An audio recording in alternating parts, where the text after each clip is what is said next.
our second month in Ubud, we stayed at a place called Sharia Guest House.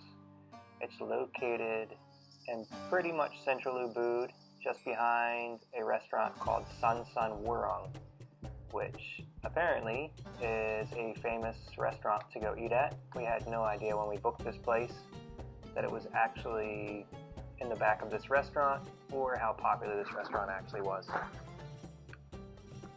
So this is what our walk back to the entrance of the house would typically look like during the earlier hours of the day or before the restaurant was open. But during lunch rush or dinner time, it was typically a little bit more difficult to get to the entrance of our house. We didn't mind. We were kind of entertained by it.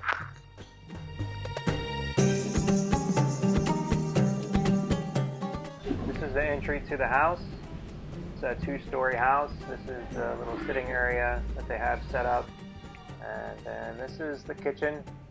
There really wasn't much to it. The refrigerator worked well, 3-burner stove, storage space, pretty basic kitchen.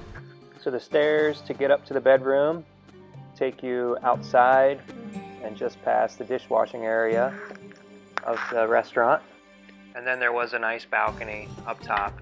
Although there was no furniture, the view was pretty great. So this is the bedroom. It's on the second floor. It's the only air-conditioned room in the house. The bed was actually also the only comfortable piece of furniture in the house.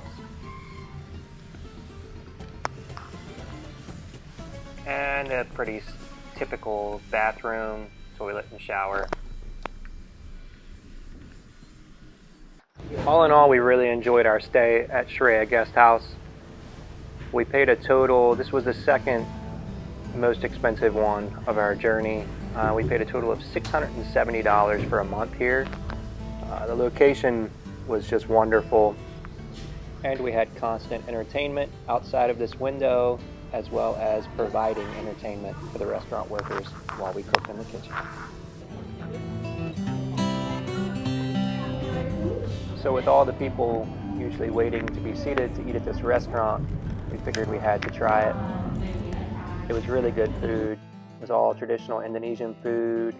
That was just nasi campur. I also got some chicken satay and sweet and sour chicken, along with an Eric cocktail, and Diana got a mie goreng.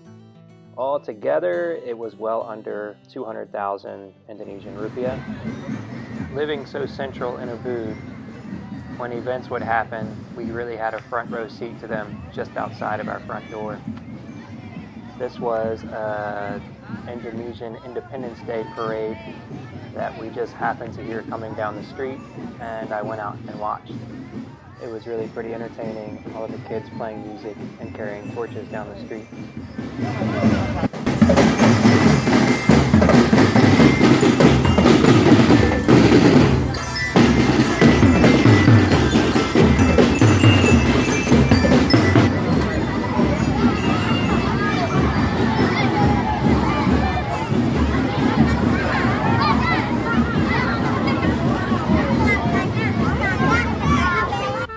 Since we no longer had to walk through rice fields to get home, we decided to go out and explore some of the nightlife.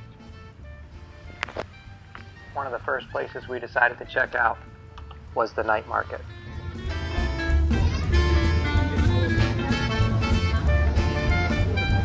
Fried stuff with cheese. And hot dog.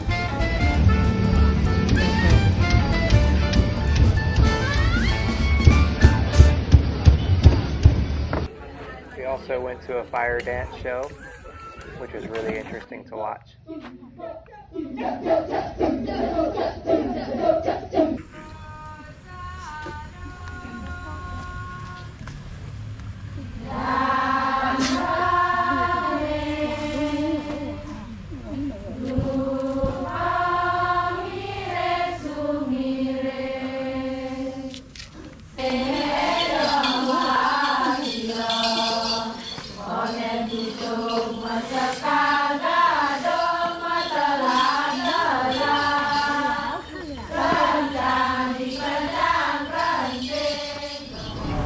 in the evening after dinner, which most of the time we ate at home, we would walk out and get ice cream.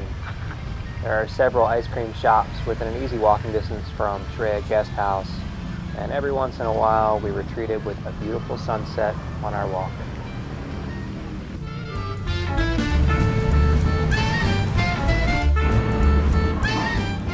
And luckily for those of us who don't consume dairy, there was no shortage of dairy-free ice cream options in Ubud. I'll take a minute to mention here that we have gone out and walked around central Ubud at all times of the day and night. It's a really safe place to be. We have not felt uncomfortable at any point while we've been out walking around. There's been a couple of homeless people. Typically it's women with small children. No one threatening, and I know that violent crimes here are pretty uncommon.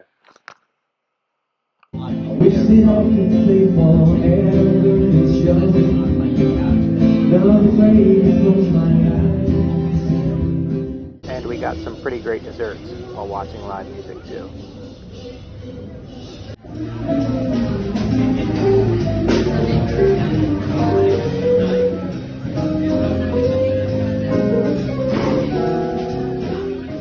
All in all, we really enjoyed our stay at Shreya Guest House. We were sad to leave. I'll even miss the roosters that would wake us up every morning. But we're on to a different location and a new adventure that we're very excited about.